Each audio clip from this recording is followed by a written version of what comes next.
Ready. Thank you. All right, ready? Let's call to order the regular business meeting of the Board of Education for Monday, July 2nd. Let's stand and accept the pledge of allegiance. Yes. Yep. That's a good plan. All right.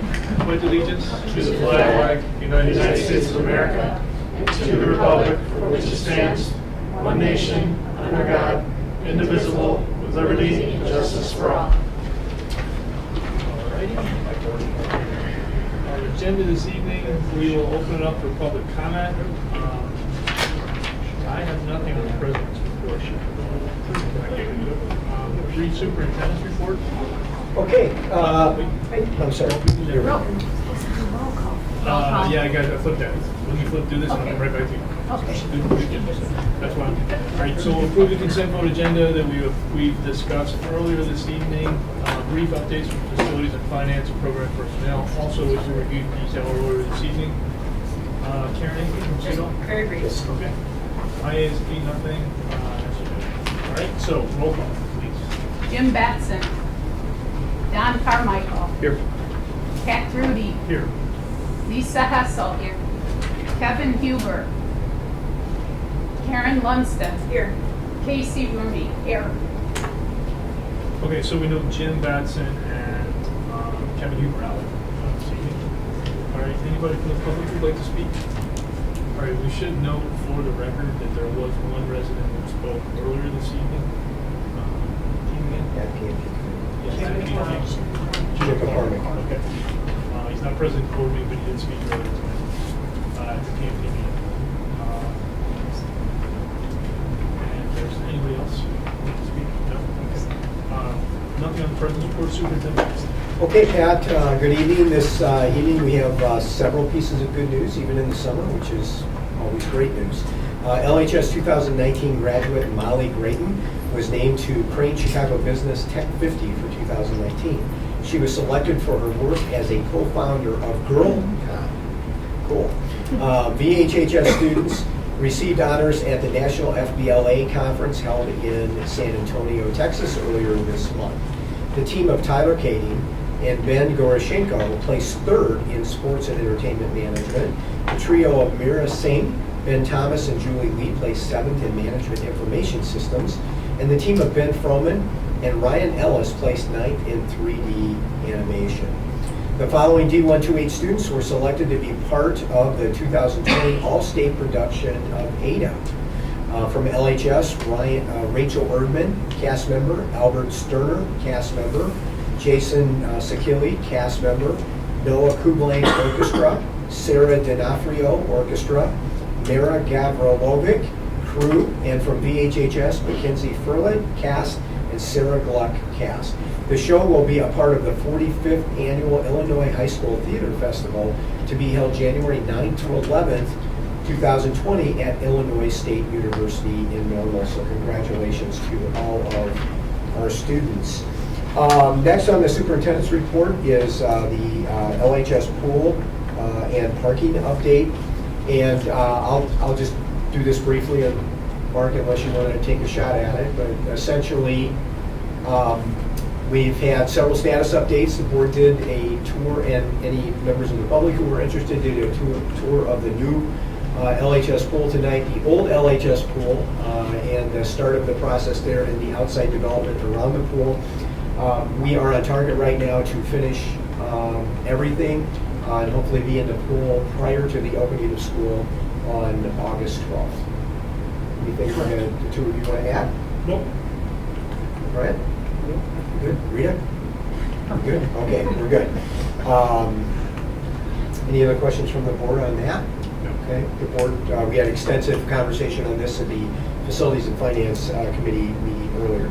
LHS and VHHS additions and renovations update. Mark, anything to add with VHHS? Everything we discussed, we are on schedule presently in the cafeteria area. We are a little behind in the out in the classroom area and the gym addition due to some permitting with sewer and water, but we are confident we can make up the time. Things are moving forward. We are making good progress over here at the LHS old pool renovation. We are on schedule with that. The majority of the heavy demolition has been completed, and the rest of it will be completed before school opens on August 12th. Does anybody know, has the parking lot been taken place? Or did all the seniors get what they need? Tom communicated with us today and said they believe that all the seniors who wanted to park on lot will be able to park this year, and that is largely due to continued high number of students who are carpooling. Now, remember, we're actually lost some spots because of the construction of the old pool, right? The demolition of the old pool. And so that's current as of today. So it looks like everyone that wanted, all seniors who wanted a parking space, it appears to them will have a parking space in the fall, even with the loss of, and that is because the carpooling has been very popular again. Are they doing the feature space thing? Oh, yeah, yeah. That'd be cool. That's always We should recognize them. Okay. Okay. All right. Okay, anything else on additions? Okay. And as always, we'd like to remind the public that the board does the yeoman's share of its work at our 2 committee meetings, program and personnel, and then facilities and finance. So the board has already had very detailed, deliberate discussions on a number of things that they will address tonight, and particular vote on in committee. So we always welcome you to come and be a part of that process and watch the board work. Okay, next on superintendent's report tonight is donation acknowledgement. And we'd like to acknowledge receipt of donation from Mr. Craig Baumgars in June of 2019 of a replica half-scale primate hominid skull set to the Vernon Hills High School Science Department. The donation will be acknowledged at our meeting tonight. And we just want to thank Craig, as a longtime employee of the district, longtime teacher in the district, for giving back to the district. And I'm pretty sure that that is a donation that Don would have really appreciated, right, in the science realm, right? I understand its meaning. Yes, for sure, absolutely. And next, Pat, from the superintendent tonight, our FOIA requests. We had 2 FOIA requests this month. FOIA requests received 6/19/2009. Response deadline was 6/26/2019. The requester was Jack Caniff, business agent, Iron Workers, Local 73, 2525 West Lexington in Broadview, Illinois. Information requested: certified payroll and contract information for temporary fence installed at Vernon Hills High School located at 145 Lakeview Parkway. Gilbane is the general contractor. Follow-up was done by Dan Stanley and Carol Skoden. The response date was 6/26/2019, and the time spent on the response was approximately 30 minutes. The second FOIA request received was on 7/1/2019. The response deadline was 7/9/2019. Requester, again, was Jack Caniff, business agent from Iron Workers, Local 63, 2525 West Lexington and Broadview. Information requested: certified payroll and contract information for the temporary fence installed at Libertyville High School located at 708 West Park Avenue, Libertyville. Follow-up: Dan Stanley, Carol Skoden. Response date 7/8/2019. The time spent 10 minutes on the response. And Pat, unless there are any other questions for the superintendent this evening, the superintendent's report is concluded. Thank you very much. All right, consent vote is in, it's listed, we reviewed it earlier tonight. Committee, can I ask for a motion to approve the consent vote as listed, agenda as listed? I second. Any discussion? All right, roll call please. Carmichael, Aye. Grudy, Aye. Hessel, Aye. Lundstedt, Rooney. Aye. Okay, motion carries. Next, Facilities and Finance Committee, we'll cover that for Kevin. Just one motion for rental labor rates. All right, so the rental labor updates have been updated for next year, right? Correct. Largely based on either the change in the rates that the people actually paid or an adjustment based on CPI. And the details of that are provided back to you earlier tonight. Can I ask for a motion to approve the rental labor rates for fiscal year 2020 as So moved. There's a second. Second. Any discussion? Roll call, please. Grudy. Aye. Hessel. Aye. Lundstedt. Aye. Rooney. Aye. Carmichael. Aye. All right, motion carries. Program and Personnel Committee, Representative Batson.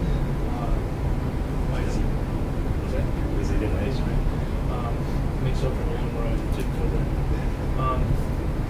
Item A, Security Consulting Services. Brian?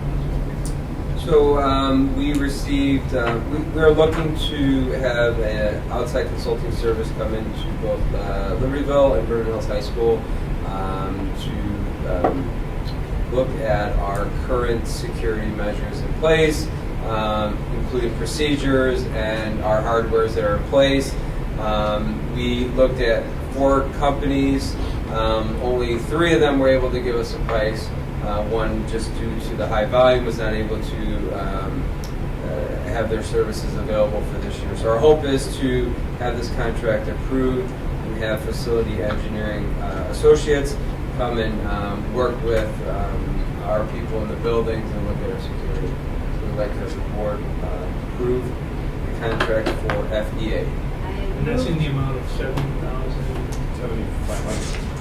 So $7,750. I move to approve the contract with Security Consulting Services, Facility Engineering Associates for $7,750. Second? All right, any discussion? I'll just mention, we discussed it earlier, high priority on these security issues, and also member Batson has firsthand experience working with this particular firm and how they recognize them, so always good discussion. Any further discussion? If not, roll call, please. Hessel. Aye. Lundstedt. Aye. Rooney. Aye. Carmichael. Aye. Grudy. Aye. All right, motion carries. Next, video interviews for D128 applicants. As part of our evaluating our procedures for hiring teachers in District 128, one of the things that we did this past year with a committee of department supervisors and administrators is to look at all of our procedures that we have put in place to hire new teachers, and in revamping that process from the online application to phone interviews to committee interviews to administration interviews, that we are tying all of that, the whole process and the questions to our daring mission statement. And one of the things that we would like to incorporate into that process to help our department supervisors choose the best candidates is a video interviewing interface that could be interfaced with our online application. So all of our applicants would go through an online paper screening, but also a video interview that would be in place for our department supervisors or any administration to be able to view as we're looking at our candidates. So our recommendation is for using Riv's video interviewing, and I did look at a couple companies that interface. The pricing was all about the same, but they interface with our current software. And so our recommendation is for using Riv's, R-I-V-S, video interview. And that also is like $7,500. Right, so is there a motion? I motion to approve the contract for Ribs video interviewing in the amount of $7,500 for video interviews for D128 applicants. Second? Any discussions? Good. Roll call, please.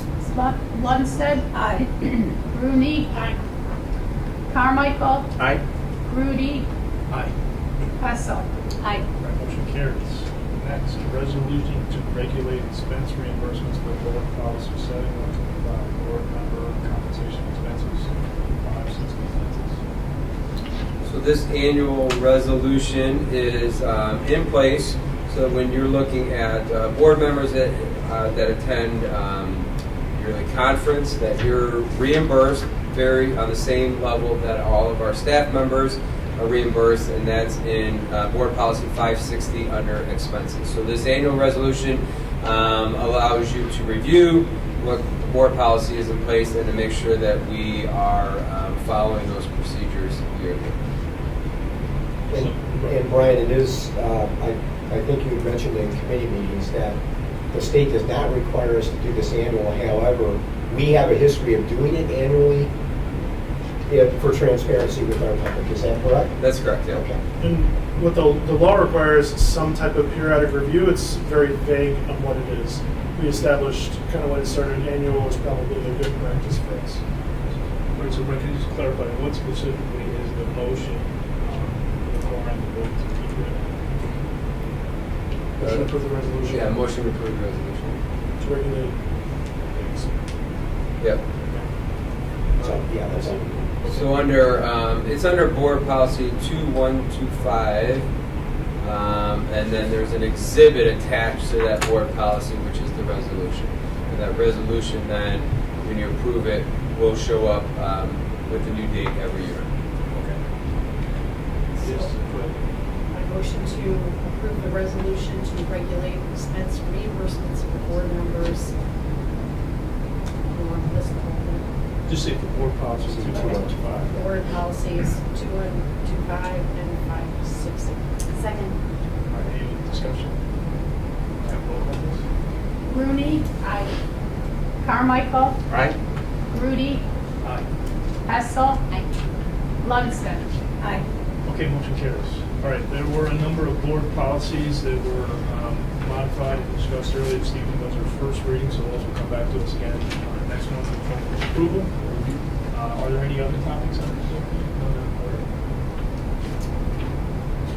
Can I go back? I was going to say something when we were talking about the video interviews, and I decided to hold it. And I think I want to mention, just for the benefit of the public, that the video interviews are not taking place of the in-person interviews that are a normal part of our hiring process. This is simply technology allowing us in the application process to add one more layer of screening in this initial screening process. So I just wanted to be sure you mentioned All that. right. Cedal. Yeah, I just wanted to make you guys aware, in the spring, there was an incident occurring at CEDAW that was confidential at the time, but is now been announced publicly. Began with one paraprofessional. It was discovered that one was not following the procedures in dealing with behavioral issues with the student, and then when they went back to review video footage, they were able to confirm that and find other incidents with that particular paraprofessional and another. So those folks were removed from the classroom and ultimately resigned, and that's taking on its own. They're done to CEDAW, but that's continuing on the system. But the CEDAW is actually then, of course, reviewing their policies, making sure that their staff is well trained, taking another look at everything that they're doing. This in particular was having to do with the students who are there for Thursday. So there's letters that have gone out to the parents, the public, I think it's probably in the papers by now. Yes. But just, they did make the governing board aware of it and asked us to just, kind of like an executive session, keep it quiet, keep it confidential until they did move further along. So I just want to make